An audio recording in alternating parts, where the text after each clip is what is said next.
The rain hit me the moment I stepped onto the street, and it was cold in a way I had never prepared for. Not because I lacked the resources to prepare. I had 17 star systems under my family name. I could have bought this entire planet twice over before breakfast. But I had chosen to stand here, in borrowed clothes that smelled like someone else's life, with a cracked translation unit clipped to my collar, and a cover story about being a displaced worker from the outer corridors. My name is Valeth, and I was running an experiment. For 31 years, every single being who had ever smiled at me, helped me, offered me anything at all, had done so because of what I was, not who. What? The heiress, the title, the fortune. I had watched advisors shift in their chairs the moment my family name entered a room. I had watched suitors transform into entirely different creatures the second they learned what I controlled. Kindness, in my experience, was never free. It was always a down payment on something else. So I stripped it all away. I suppressed my bioluminescent markings, the pale silver glow along my jaw and forearms that marked me as Valkyrie nobility. I put on second-hand clothes. I broke my translator on purpose, only slightly, enough that it would crackle and drop words at inconvenient moments. I walked into the city of Harrow's Gate on a Thursday night in November, alone, and I waited to see what the universe would show me. It showed me exactly what I expected, at first. A man in an expensive coat crossed to the other side of the street when he saw me sitting on the transit steps. A woman dropped a single low-credit chip near my feet without making eye contact, the way you might toss a coin at a broken fountain. A city enforcement drone scanned me and flagged me for vagrancy review. A Theresi merchant, who absolutely knew what loneliness looked like in a wet alien face, walked past without slowing down. 3 hours, freezing cold, invisible to every living creature on that street. I was not surprised. I was, however, unexpectedly miserable. There is a difference between knowing something intellectually and standing inside it in wet shoes. When the rain doubled and the temperature dropped, I counted my test credits and found enough to enter a business legally without triggering loitering enforcement. The only thing open nearby was a diner wedged between a pawn shop and a broken kiosk. A flickering neon sign read, "The Gritty," because half the letters had given up. The place was warm. I went inside. It was nearly 2 in the morning. 4 people were scattered across the booths. A transit driver eating eggs. 2 Valkyrie laborers sharing a meal at the far end, speaking low and tired in a dialect I recognized from the working corridors. An elderly human woman with both hands wrapped around a cup of tea, staring at nothing in particular. I sat at the counter because I did not want to displace anyone. A small instinct that surprised me. The man behind the counter looked up. He was tall, dark-skinned, somewhere in his middle 30s, wearing a white apron that had clearly seen the full history of the dinner rush. He had the particular look of someone in the 8th hour of a 10-hour shift, not defeated, but conserving. His name badge said Callum. He looked at my face, not at my damp clothes, not at the species markers at my throat. He looked at my actual face, the way people look at someone they intend to speak to as a person. "What can I get you?" he said. My translation unit chose that precise moment to short out completely. It gave one miserable chirp and went dark. I stared at it. Then I did something I had not done in public in years. I spoke in my own language. Not a performance, just a reflex born from exhaustion.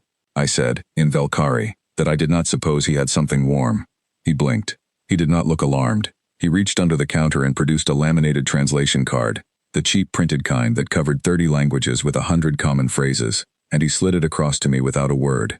He tapped phrase 14, which read, "What would you like to eat?" I pointed to the cheapest item on the menu. He nodded and walked to the grill. He did not ask why my translator had failed. He did not ask where I was from, what I was doing out alone at 2 in the morning, or why my clothes were entirely wrong for the weather. He simply cooked the food. And then he brought something I had not ordered, a cup of something hot, steam rising from it, placed beside my plate. He pointed to phrase 47 on the translation card. It read, "On the house, cold night." I looked at the cup. I looked at him. He had already turned back to the grill. I sat with that cup for a long time. I watched Callum work. At some point, one of the Valkyrie laborers at the far table knocked over a water glass and apologized so many times it was painful. Callum cleaned it up with 3 paper towels, used the translation card to say no problem, happens to me too, and brought a fresh glass without any change in his expression. Not performance, not effort. Just an ordinary thing he did, the way you breathe. Later, the elderly woman signaled for more tea without speaking. Just a small lift of her hand, and he had the pot moving before the gesture was finished. He knew how she took it. He had not needed to ask. I watched all of this with the focused attention of someone whose entire professional life had been built on reading rooms, and I could not find the angle. Every act of kindness I had ever received came with a current underneath it, something moving toward something else. Favors building toward leverage, warmth building toward access. Even charity, the most apparently selfless act, carried the invisible weight of the giver's reputation, their relief, their need to see themselves as good. I had mapped this in 31 species. I was very good at finding the current. I could not find it in Callum. He was tired. He had once, around 3 in the morning, muttered something under his breath about the overnight shift that was clearly not a compliment. He was not a saint performing goodness for an audience. He was a man doing a job, and somewhere inside that job, he had made a private decision that everyone who walked through that door would be treated like they mattered. And then he had simply never stopped making that decision, over and over, without expecting anyone to notice. Around 4 in the morning, my translation unit dried out enough to function at half capacity. I used it. I asked him, "Why did you bring the extra drink?" He thought about it. He took the question seriously, which was itself unusual. "You looked cold," he said, "and the tea was already made." I told him that was not a sufficient reason, that I had no way to repay him, that by any visible measure, I had nothing. He looked at me with an expression I had no category for. It was not pity. It was not generosity performing itself. It was something closer to confusion, genuine confusion. "I didn't bring it so you would repay me," he said. "I brought it because you were cold." He paused. "Do people have to earn a warm drink where you are from?" I did not answer right away. Because the honest answer was yes. Not just where I was from, everywhere I had ever been. In my civilization, kindness is currency. It is carefully spent on those who can offer something in return. Even when it looks like a gift, it is an investment. I had never in my life received something with no architecture underneath it, no expectation embedded in the giving. "Sometimes," I said. He made a small sound, not quite a laugh, and said it sounded exhausting. I left before sunrise. I walked 3 blocks and stopped on a pale wet sidewalk as the city began to wake up around me, and I stood there with the specific discomfort of someone whose theory has just been disproven by a cup of tea. My hypothesis had been elegant. Kindness scales with perceived utility. Remove the utility, and the kindness disappears. 11 species had confirmed it. I had come to Earth to collect a 12th data point. The data I collected instead was this. Nearly every being in the known galaxy is exactly as transactional as I believed, and some humans are not, and they do not appear to know this makes them extraordinary. I came back the following night, not in disguise. I came back in a coat worth more than the diner's monthly revenue, with my bioluminescent markings uncovered, glowing faintly gold and silver along my jaw, with a fully functional translator at my collar, and no cover story at all. Callum looked up. Recognition crossed his face first, then adjustment, as he processed the visible difference in everything I was presenting.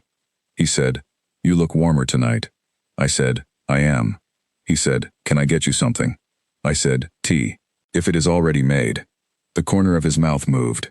He turned and poured it and set it in front of me. He did not ask who I was. He did not calculate. He did not shift into the particular register that beings adopt when they realize they are speaking to someone important.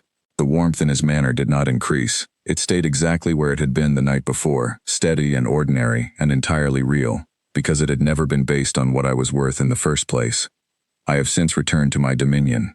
I have restructured 3 of my charitable foundations based on what I can only call the principle I learned in that diner, which is the radical and apparently alien idea that help given without expectation of return is not a weakness.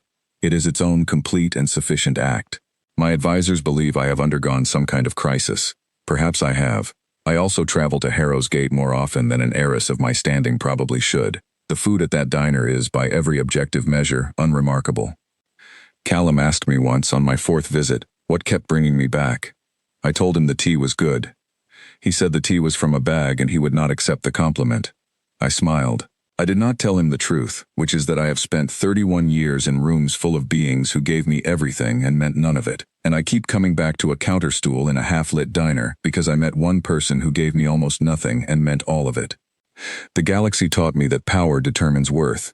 One tired man on the night shift suggested, without a single word of philosophy, that worth does not need determining at all. It just needs to be treated as though it is already there. I find I cannot stop thinking about that,